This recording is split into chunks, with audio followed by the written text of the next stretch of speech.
Faut tout recommencer?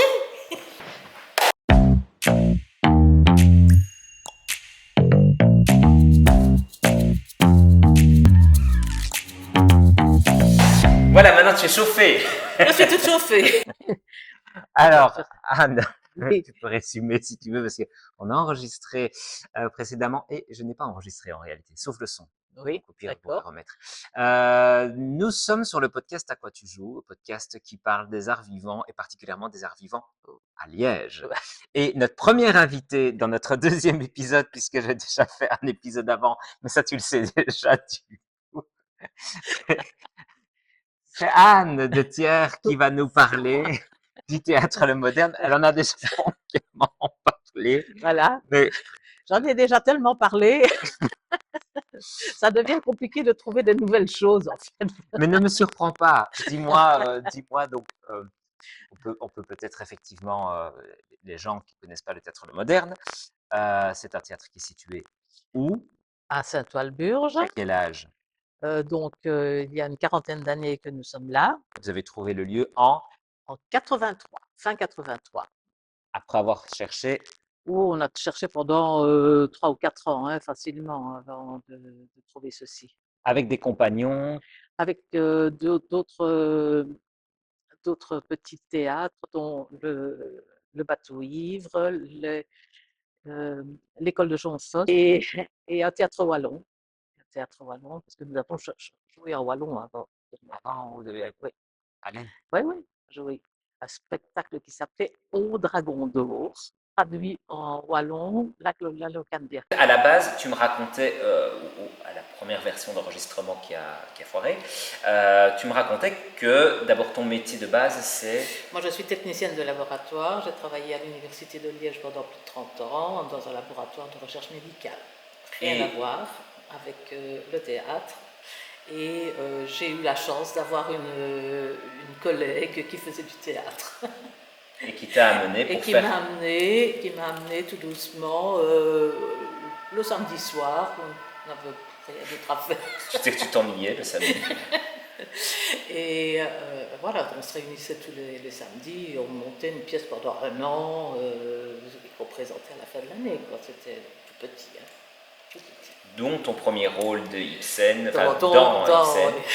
dans Ibsen, qui était Viva Slaxen à Bastockman. Ah, Ou bien non, c'est à Bastockman, Attends, vive... maintenant.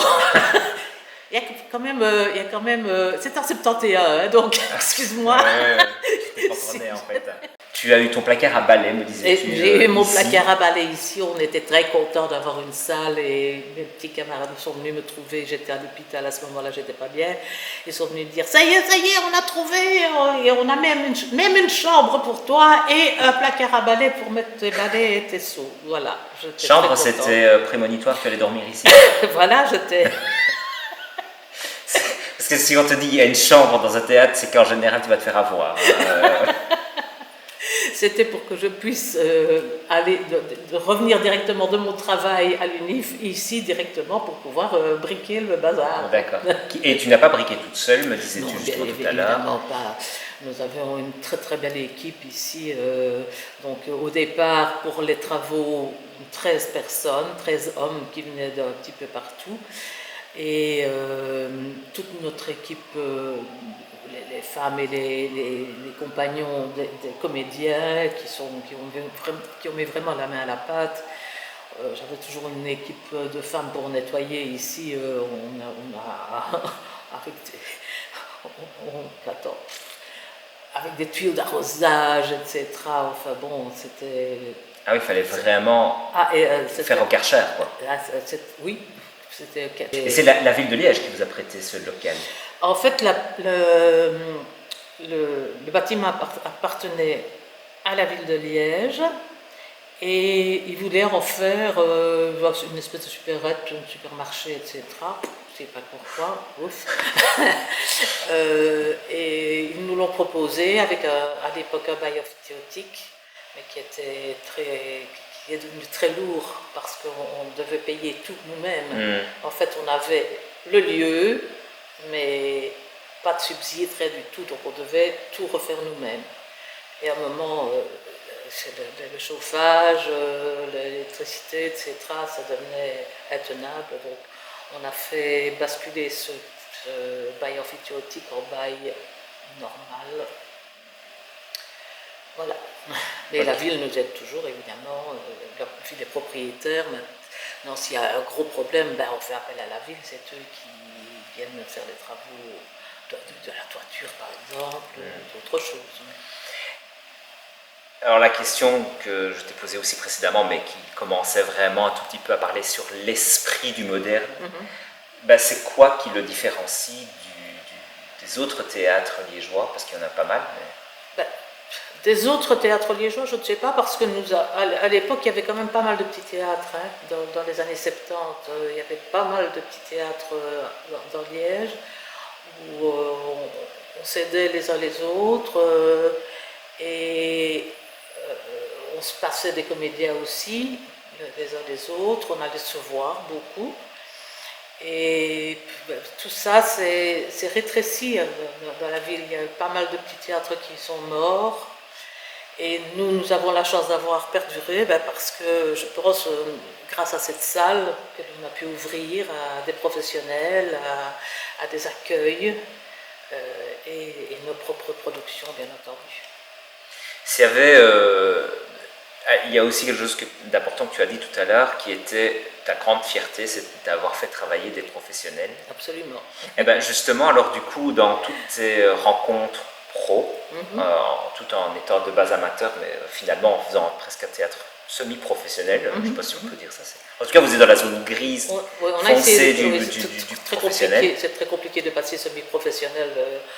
C'est beaucoup de papier, beaucoup de... Bon, ça a été très compliqué ça. Mais effectivement, bon, c'est...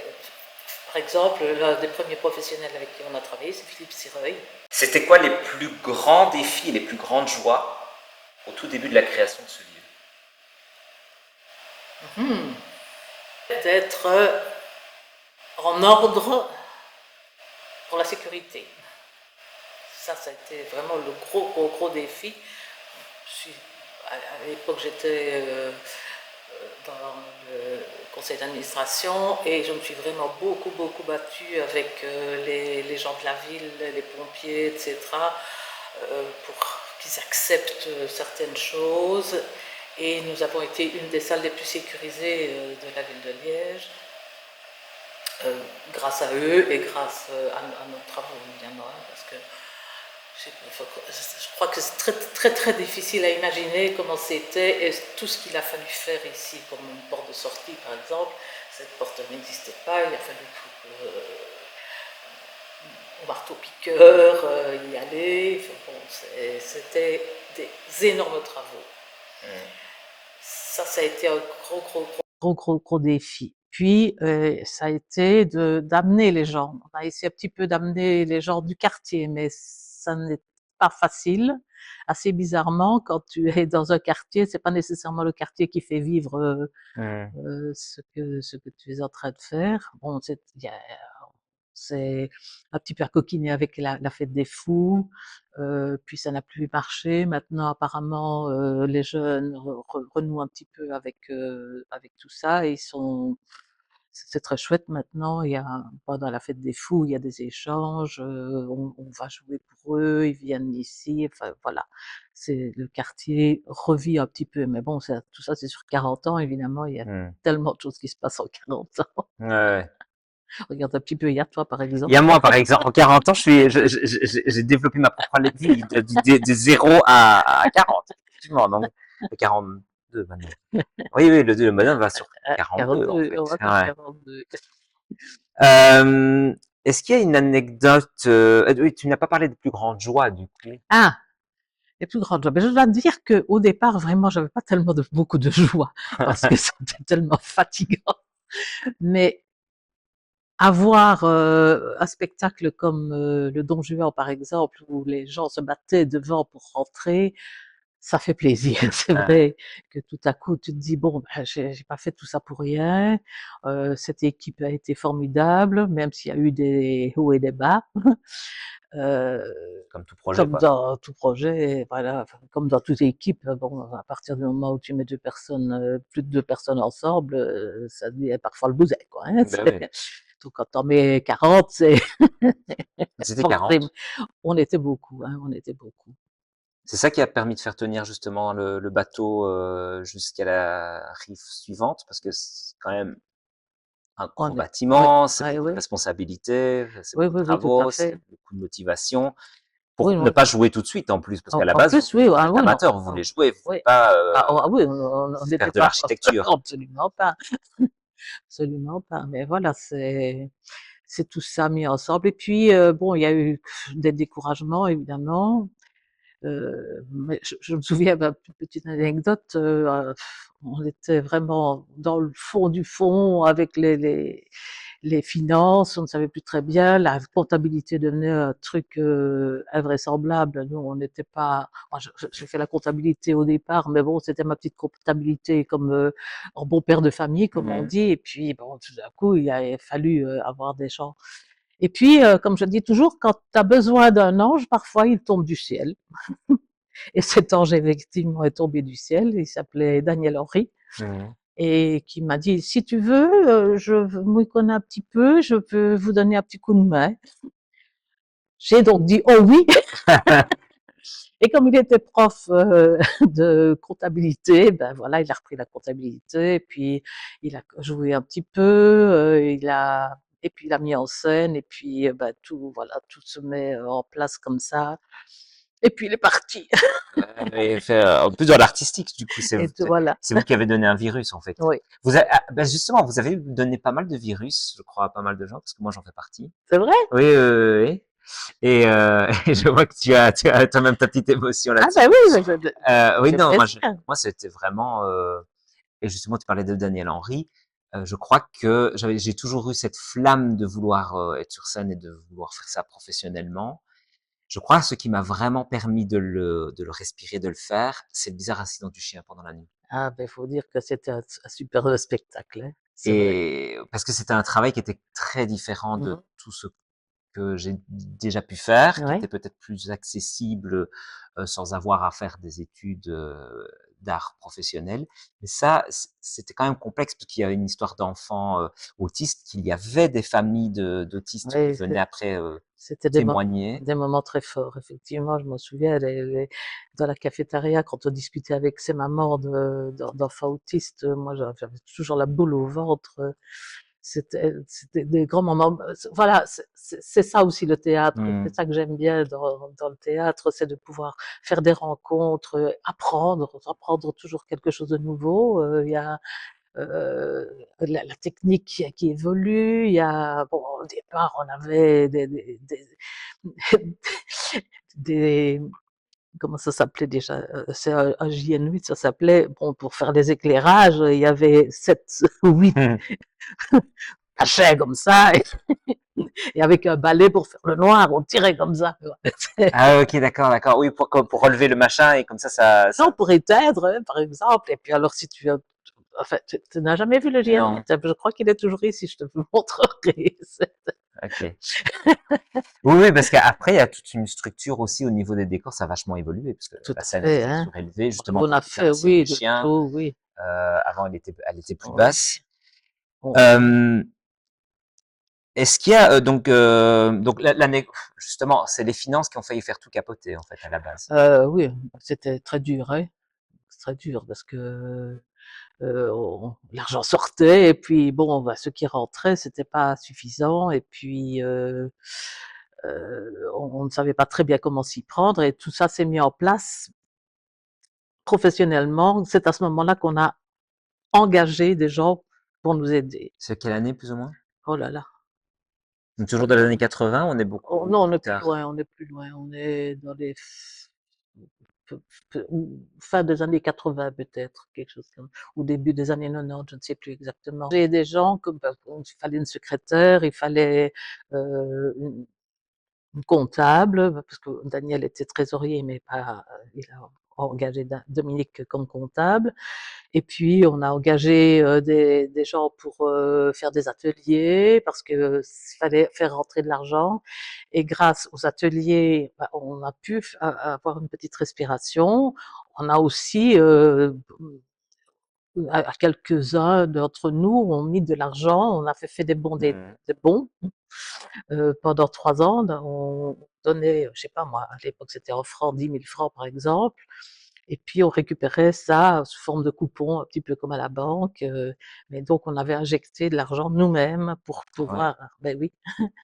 Ou sinon, c'était Est-ce que ce serait impossible. pas une métaphore, parce qu'en plus, si le podcast peut servir à des gens qui voudraient se lancer ou qui, Mhm. est-ce que c'est pas une belle métaphore de dire, bah, il faut y croire, et ça peut durer très Ah longtemps? ça il faut y croire, ça c'est sûr. Parce que là, tu me parles de 10 ans, là. Oui, Dizaines d'années avant que il y ait un rythme de croisière, oui, avec un spectacle par an, des ateliers oui, oui. et peut-être des rencontres avec d'autres artistes qui viennent jouer, Mhm. au Théâtre Ben La oui, Moderne. ben oui. Et surtout les ateliers, hein, qui nous ont sauvés. Enfin, c'est vrai que ça nous a sauvés. Au départ, on n'était pas du tout prévu pour faire ce genre de choses parce que nous, on voulait ce qu'on voulait, c'était avoir une scène, avoir une réplique de scène qui n'a jamais été faite ici, juste à côté, pour pouvoir répéter un spectacle pendant qu'on jouait Ah l'autre. ouais, ouais, ça aurait été intéressant. Et ça, c'était le summum, mais ça, on n'a jamais eu.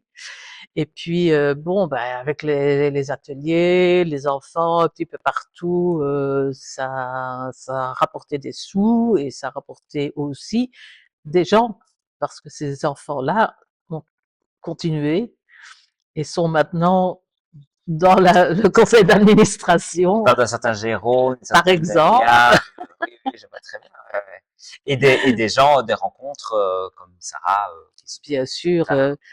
oui, ben voilà, tout à coup, je dis, quand on a besoin d'un ange, il tombe du ciel. Mmh. Je sais pas comment. OK, bah, est-ce que je peux poser des questions ultra rapides? Oui, Et donc tu essaies de répondre le plus rapidement oui, possible. Tu te trompes, tu te trompes. je me trompe. Ça va? Oui. Alors, si le théâtre Le Moderne était un personnage de pièce de théâtre, quel serait son rôle? Le héros, le trublion ou la muse? Le tourbillon. Quel est ton plus grand cauchemar au théâtre? Oh, d'entrer en scène et de ne plus savoir mon texte. Quel est, c'est déjà arrivé? Non. Quel est ton meilleur souvenir de scène en tant qu'artiste? Oh, ouh là là. Ça, j'en ai peut-être plusieurs, évidemment. Ça, Nous c'est, avons une visite. oui, avant de la visite. J'en ai plusieurs, parce qu'il y a eu des petits rôles qui sont peut-être mon petit dernier rôle ici que je vais reprendre dans Opéra en sursis, qui est un rôle muet, mais qui est tellement riche, euh, qui, qui me, qui me, qui me prend vraiment à cœur, quoi. Et de jouer en plus avec Natasha Kowalski, c'est un bonheur. Ah, je me réjouis de le voir, donc le 11 septembre, hein. Oui. Et quel rôle aimerais-tu jouer aujourd'hui? Ah, en fait, j'ai plus tellement envie de jouer. Je m'amuse beaucoup plus à regarder les autres, à donner des petits conseils, à faire répéter, tout ça. Mais bon, bah, j'ai fait tellement de rôles, des grands, des petits, des amusants, des ceux où je pleurais beaucoup parce que c'était compliqué. Mais je crois que c'est ça maintenant, c'est un petit peu se poser et aider. Sans être au placard à balai, hein. Ah non, le placard à balai, c'est terminé. Alors, une réplique culte de pièce, mais tu l'as dit. C'était pas prêt. C'était un réplique, tu l'as dit. Une réplique culte de pièce de théâtre que tu aimes ressortir dans la vie de tous les jours. Ah, euh, ta, et attends, oula, ça Ah me, oui, celle-là. oui, oui. Et puis ça va pisser. Et c'est de qui, de quoi? Ah, c'était dans Saint-Nicolas, mon beau patron. C'était deux gamins, donc j'avais le rôle d'une petite fille et je sais plus comment il s'appelait, Maurice jouait mon petit frère. Et il y avait cette phrase qui revenait régulièrement, et plus ça va pisser.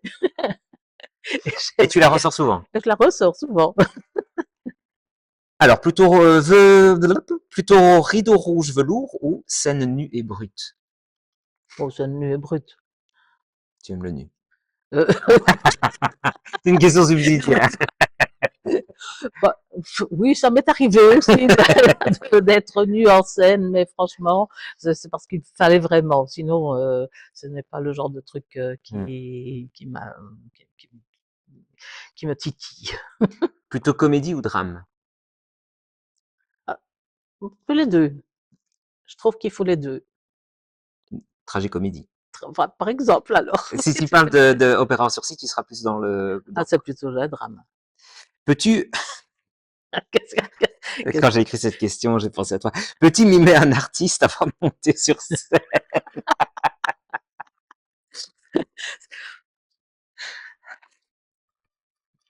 Non, qu'est-ce mais pourquoi est-ce que je suis là? Qu'est-ce que je fais là? Pourquoi est-ce que je suis là? Non, non, non, mais je vais briller. Je vais briller. Quelle phrase as-tu le plus entendue dans les couloirs de ce théâtre?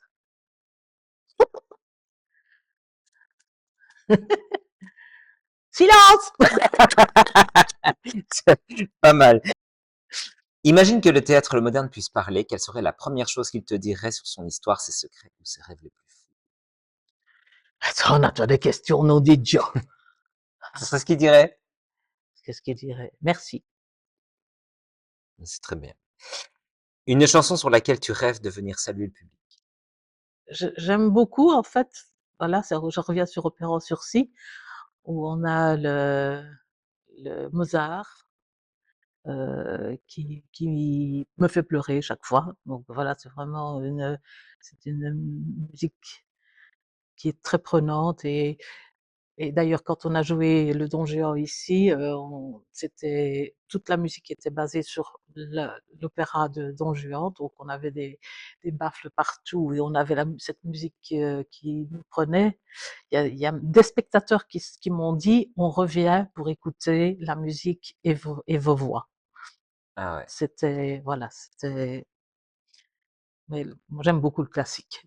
Ou le folklore, parce que je fais aussi partie d'une chorale italienne, Parce que tu es italienne. parce que je suis italienne au départ, je suis née en Italie, effectivement, immigrée, sans papier. Est-ce qu'il y a une galère épique qui te fait sourire à chaque fois que tu y penses, que tu as vécu avant de monter sur scène ou qui s'est passé en coulisses et que les gens n'étaient pas censés savoir, mais c'était la galère? Ah oui, une galère, c'était les colombes. On, on devait faire démarrer des colombes qui devaient rentrer en scène alors ces pauvres bêtes étaient Ah, elles n'ont pas mises, souffert pendant le tournage. euh, je leur ai pas demandé, elles étaient mises comme les magiciens font dans des tuyaux. Donc on les poussait, avec Daniel Horry d'ailleurs, on les poussait pour qu'elles sortent et elles avaient un fil à la patte parce qu'on devait les récupérer. C'était un Ah, cauchemar parce que les pauvres bêtes se prenaient partout dans le décor et on n'y arrivait jamais. Donc c'était vraiment un cauchemar. si tu devais donner un conseil, même un peu dingue ou contre-intuitif à quelqu'un qui devrait se lancer et persévérer comme pour vous à l'époque dans le milieu artistique, quel serait-il? Travail, travail, travail. Un conseil à ceux qui rêvent de créer leur propre espace artistique, même chose? Oui, abnégation et travail. Et j'ai une dernière question, c'est alors un peu plus voilà solennel, mais quel serait l'héritage que tu voudrais laisser aux gens qui découvriraient le moderne dans 20 ou 30 ans et quels devraient être leurs futurs enjeux? Question difficile parce qu'il y a eu, en 40 ans, il y a eu pas mal de changements. Mmh. Notre point de départ a changé au fur et à mesure que ce qu'on désirait au départ, c'est-à-dire avoir notre petite troupe bien tranquille et avoir notre scène, c'est mué en espèce de paquebot et je souhaite vraiment beaucoup de courage à la suite, mais j'espère aussi, enfin, je vois que les gens qui sont en train de reprendre, ça a été dur, hein. Il y a eu un passage assez dur où on se posait vraiment beaucoup de questions. Que va-t-il advenir? Qui va reprendre, etc. Parce qu'on vieillit, on meurt. Mhm. Et Et puis Bardaf s'est embardé. La caméra arrête de fonctionner. Mais heureusement, le son continuait à tourner. C'est pourquoi l'interview peut continuer avec Anne et je vous envoie des photos. Et puis, euh, et puis vous pouvez continuer votre écoute quand même. C'est pas la fin du monde, non, je pense. Ok, c'est mes débuts. Vous pouvez quand même un peu m'excuser. Bon, allez, on continue.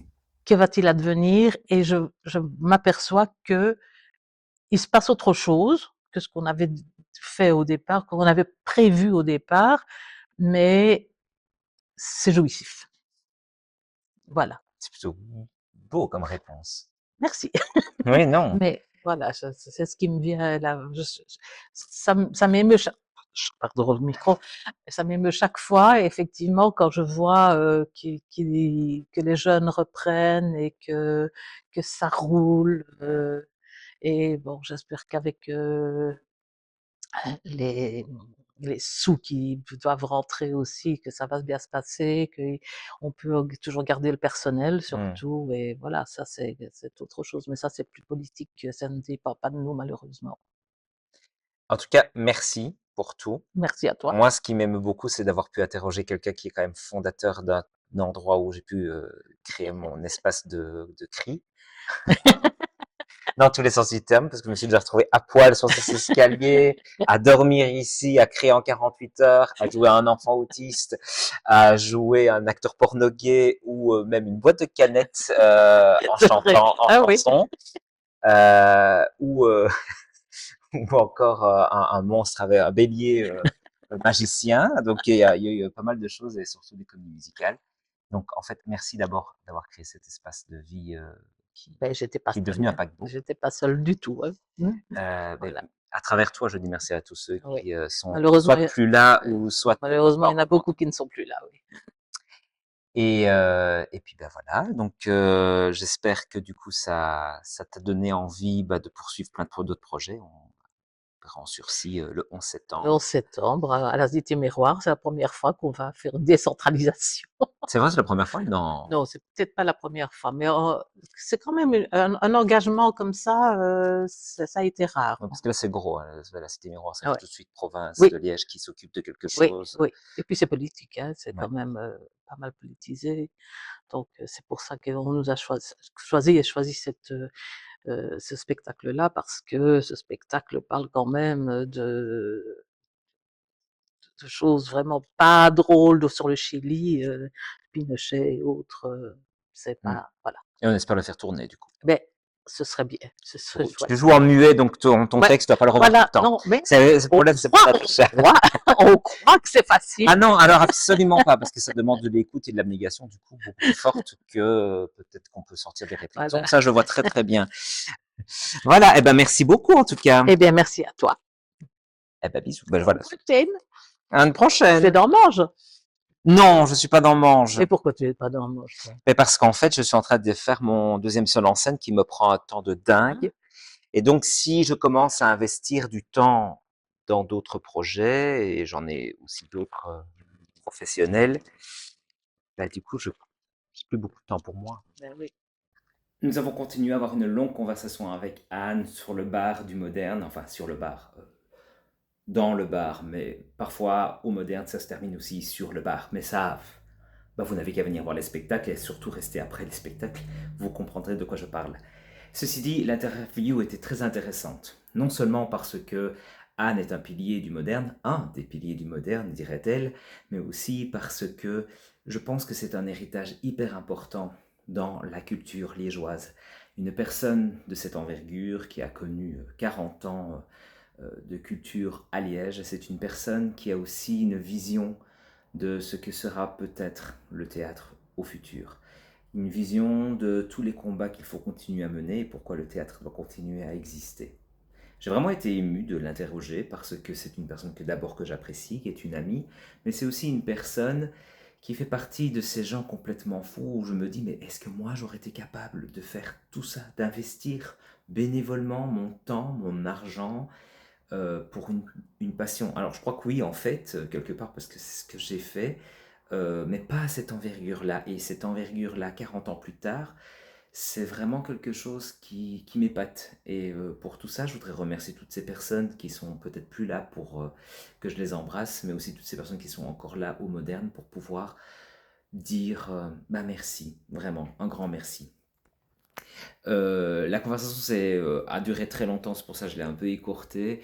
Il y a aussi toute cette question de nouvelles politiques, de choses qui bousculent le monde en 2025 et qui restent des gros défis pour les lieux culturels auxquels on octroie de moins en moins de bénéfices. Je me pose véritablement cette question. Est-ce qu'on devrait pas avoir plus de poètes plutôt que des ingénieurs ou en tout cas équilibrer tout ça? Et c'est voilà, dans une période comme celle-ci, c'est quelque chose qui m'interroge, c'est quelque chose que j'espère nous allons tous traverser avec, j'espère, encore beaucoup de spectacles. Si que le podcast vous a plu, n'hésitez pas à vous abonner sur À quoi tu joues ou sur toutes les plateformes en fait de streaming de podcasts, mais aussi de le regarder sur YouTube ou sur mon site internet www.salvacomédien.be www.salvacomédien.be. Et puis, n'hésitez pas à me faire part de vos commentaires, n'hésitez pas à me dire aussi ce que vous en avez pensé, les sujets que vous voulez aborder. Et on se retrouve tout bientôt pour un autre sujet, aussi avec d'autres personnes à interviewer. Vous allez voir, vous n'êtes pas au bout de vos surprises, vous n'êtes pas au bout de ce que vous savez jouer. Alors n'arrêtez jamais de jouer, n'arrêtez jamais de jouer.